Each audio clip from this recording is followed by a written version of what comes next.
Before fertilizers came in bags and soil tests were printed out by labs, gardeners had one priority above all else: preparing the soil so it could sustain crops on its own.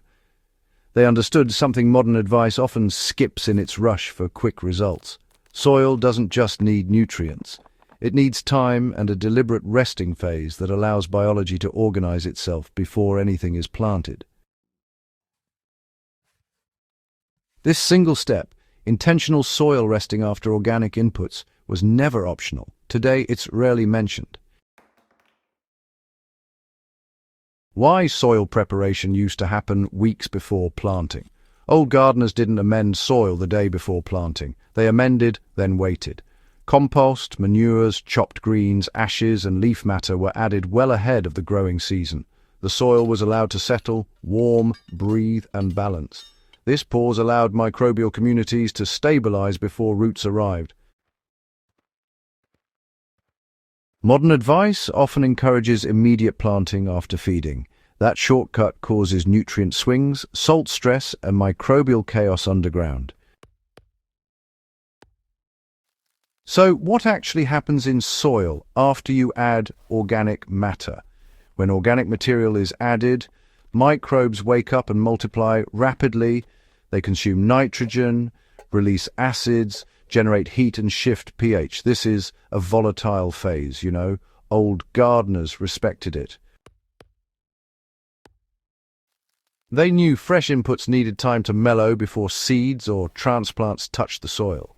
Skipping this step forces plants to compete with microbes at their most aggressive phase. Why resting soil improves nutrient availability? During the resting period, microbes convert unstable nutrients into plant-ready forms. Nitrogen becomes steady instead of spiky. Phosphorus bonds loosen. Potassium stabilizes. Instead of nutrients leaching away or burning roots, they become evenly distributed through microbial cycling. This is why, older gardens often needed less feeding during the season. How resting soil protects roots from early stress. Young roots are, fragile. Planting into freshly amended soil exposes them to ammonia pockets, acidic zones, and microbial competition. Rested soil offers a buffered environment where roots can explore without stress. Plants establish faster and, honestly, require less correction later. Strong early roots determine the entire season's performance. Right, so the timing old gardeners relied on was actually pretty thoughtful. Soil was typically amended about 4 to 6 weeks before planting. In colder climates, this usually happened in late winter or early spring, tucked under a layer of mulch. But in warmer regions, amendments were added in the autumn and left undisturbed until spring.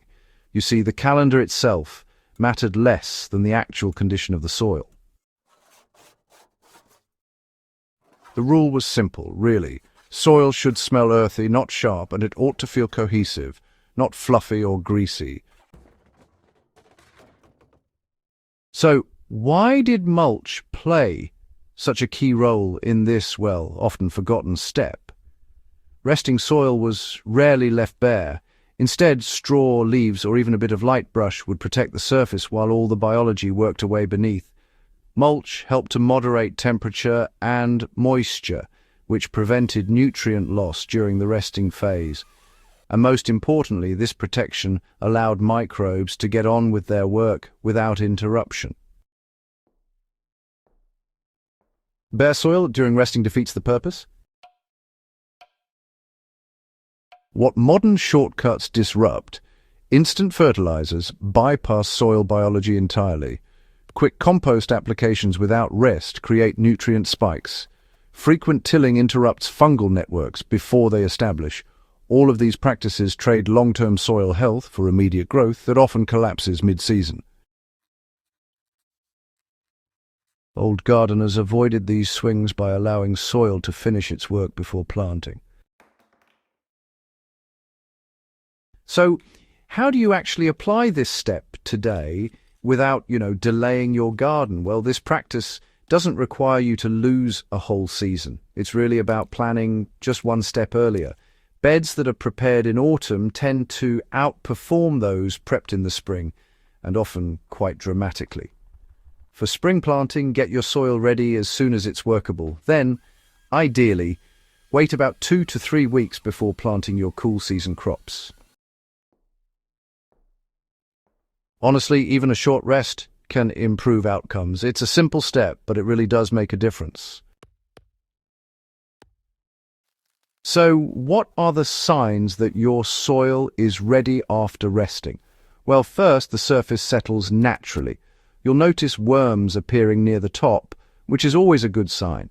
The soil should smell sweet and, mineral-rich. Moisture will infiltrate evenly, too. For old gardeners, these signs mattered more than any measurements ever could. They trusted observation over instructions. Why this step builds resilience, not just fertility. Rested soil responds better to drought, heat, and heavy rain. Structure improves, roots anchor deeper, plants withstand stress without constant feeding. This resilience comes from biological stability, not nutrient quantity. The deeper lesson modern advice misses. Soil isn't a container to be filled. It's a system that needs rhythm. Old gardeners understood that timing mattered as much as ingredients. By skipping the resting phase, modern advice rushes soil into productivity before it's ready. Bringing the old step back. The most powerful soil improvement you can make isn't adding something new. It's allowing what you've added to finish its work. Prepare soil early, protect it, let it settle, then plant. That quiet pause is the step old gardeners never skipped, and it's the reason their gardens fed families year after year without exhaustion. Sometimes the most effective action in gardening isn't doing more, it's waiting long enough for soil to become ready. Strange,